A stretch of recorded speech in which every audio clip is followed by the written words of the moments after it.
Hey everyone, welcome back to the channel. I am Mike Odyssey, and it looks like we have some drama inside the world of Hollow Knight Silksong, not only with fans but with developers. And this happened a couple of days ago. It's still going on as of now.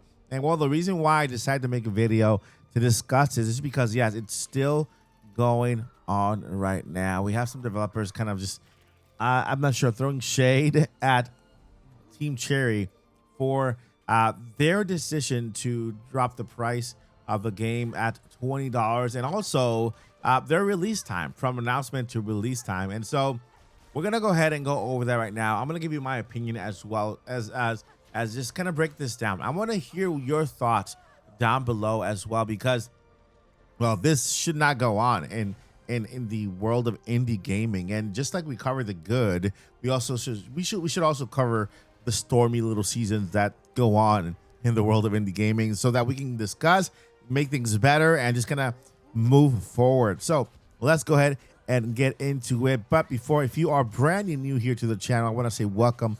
Thank you so much for being here. I would love for you to join us by hitting that subscribe button. Right now we have gained over 1,000 subscribers in the past 2 to 3 weeks alone, thanks to Hollow Knight Silksong and our channel amazing subscribers for hyping our videos. So if you are new here, join us. I would love for you to be part of the channel, help us get to 60K.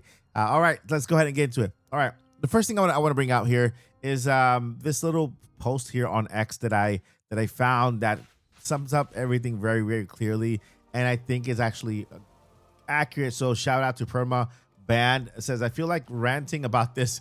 You can tell me if I'm wrong about this. It says, maybe it's just me, but I find it very stupid that so many indie devs and game journalists are attacking Hollow Knight Silksong's devs for announcing the game's release date 2 weeks in advance instead of longer, and charging players $20 and not higher. So how is Cherry inconsiderate and horrible for giving other indie devs such a short notice window, and how their pricing hurts them? So here we have a couple of messages that they highlighted here. I think Silksong's 2-week PR push has done some damage to other indie studios. Let's see here. I don't think Team Cherry thought about the impact this game would have on other indies and their marketing. I think that's a bummer that I hope isn't replicated, to be honest. Many indie developers are delaying games to get out of Hollow Knight's Silksong's way. They had marketing plans which now have to be changed because of something they couldn't anticipate. Here, by the way, Team Cherry absolutely had the responsibility of giving a heads up about the release of Silksong and accommodating other indie devs in regards to it. Art isn't made in a vacuum, and as indie devs, they absolutely should know how hard it is for other indie devs to be visible. Let's see here. Is Hollow Knight Silksong cheap price a problem for other indie games, devs, and publishers? Weigh up its impact. Okay, so I wanna go ahead and discuss this. This is very interesting about the industry, and especially in the indie gaming realm, okay, where we always find games to be a little bit more affordable than we do with AAA titles. And so if you ask me personally, Hollow Knight Silksong, Team Cherry dropping the release date 2 weeks after, I would say 2 weeks after the presentation that they had, or the trailer drop, wasn't a thing that was a surprise. First thing, this was not a surprise. Team Cherry had already notified us that they were releasing the game in 2025, and so we got a trailer during the Nintendo Direct. We got a trailer during an Xbox presentation. I think also another with a PS5 presentation, and obviously these trailers came mid-year, like in the summer. And so if the trailers came mid-year with the 2025 date, you can assume, okay, this game is coming out in the fall. What is the fall? Well, September, October, November, right? And so there really wasn't that surprise factor there. Oh wait, they're just dropping this they're shadow dropping this on us. No, that's not the case. Team Cherry had already announced it was 2025 that they were dropping this, and this announcement came in summer. So of course they gave us a couple of months. They gave developers a couple of months, and many developers did not come to the conclusion on their own that wait, if they're announcing this game during the summer break, that we are getting the game release in 2025, that means that this game is coming out later this year. They're not just gonna shall drop it in June, July, August, right? They're gonna give it to us this closer to the holiday season, September, right? So I completely disagree that this was just dropped there, right? Another thing that I want to point out, the price point. How is this price point hurt other developers? It doesn't. You know why it doesn't? Because Team Cherry put the work in, and this is how they valued their work. There are indie developers. This is indie gaming. There is no complaining over price point in indie gaming because that's what it's all about. You don't have to go along with the flow. Indie gaming is about independence as a studio. Indie gaming is about being free to do your own thing. And so why would you look at other people and how they price their games to price your own? If I built a game and I, as an indie developer, with all the freedom in the world, I have no bosses. I don't respond to a publisher. I don't respond to Nintendo, Sony, PlayStation. I don't respond to big giant Square Enix or Sega. I run my own studio. I could price the game at $100 if I want, and the game could be like 10 hours long. It's up to me because that gives me the freedom to be my own boss. That's what indie is all about. It's about freedom. It's not about the size of the studio or the scope of the game. It's about the freedom to create, the freedom to evolve, the freedom to do what you feel is right for you as an indie game studio, right? And so Team Cherry giving us a $20 game is what they saw their game should be, so that it reaches a larger audience. Now, another point where they went with the price point is because, hey, Team Cherry is originally a team of 3. They were a team of 5 in this Hollow Knight Silksong. We had 5 people working on this team, on this Hollow Knight Silksong. And so for them, because they are only a team of 5, they never had to pay for any marketing because let's be honest, Team Cherry never had to pay marketing ever. After Hollow Knight dropped, it was a massive success. There went the marketing. We became their marketing. We became the hype factors. We drove the hype for this game all the way to the end, the fans. And so they saw no need to invest in any type of marketing, even announcements, even trailers. You know, I'm pretty sure Nintendo was asking them for trailers. I'm sure PlayStation and Xbox were asking them for trailers. They landed a huge deal with Xbox Game Pass, so they got a lot of money from there. Plus, they got all of our sales on top of that. It's a team of 5. They don't have to pay anybody, so they can afford to bring the game price down. Larger studios who have multiple more employees, right? 50, 60. I'm not saying 100 or 200. I'm saying indie studios that have a massive amount of employees that need to get paid for a game. That's understandable that they have to price their games a little higher because they have a higher cost, right? And they have a higher investment. They're investing in many developers. They're investing in promotion. They're investing in a studio. They're investing in a lot.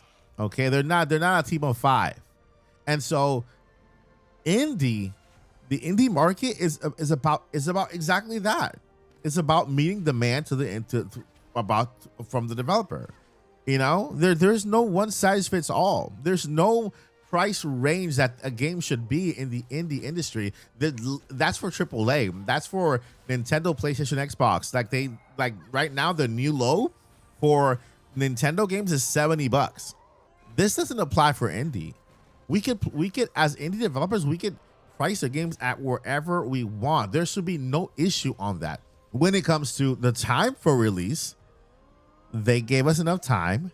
They didn't need a long promotional period to promote their games. So they can easily say, hey, we are launching the game. They give us a trailer and then they release 2 weeks later. They can do that because they didn't need that time to promote the game. The game was already the all-time high and the most expected indie game of all.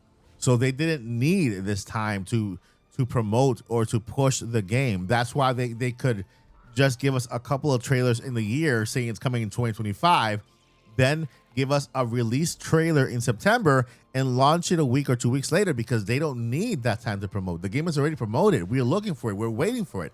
We're actively searching for the game.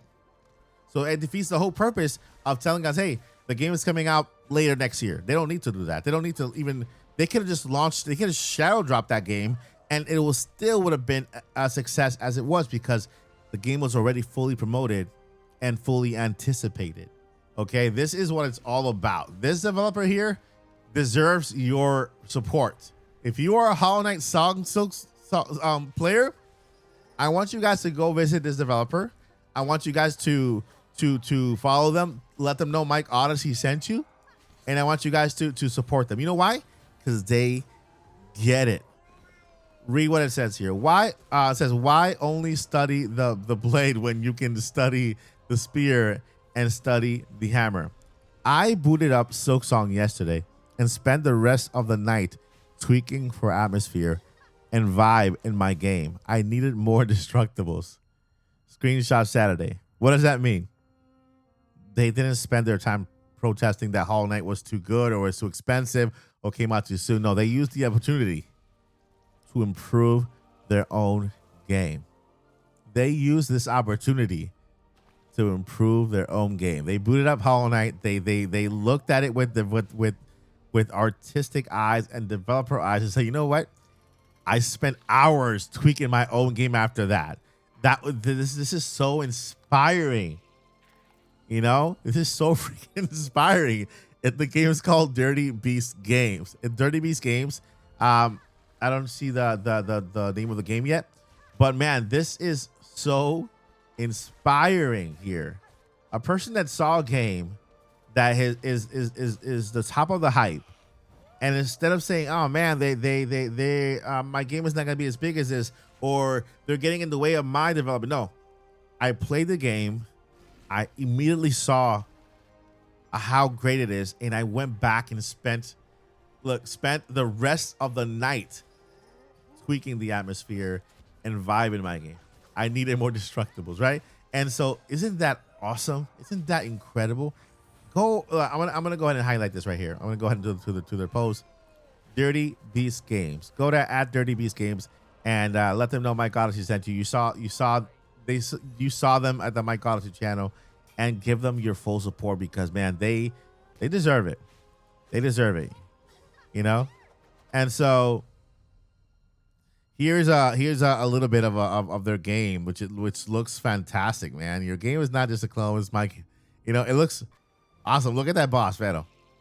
Look at that. Look at the animation. Has a little bit of Sonic. Has a little bit of everything. I love it. I truly love it. They told me that the demos will be out soon.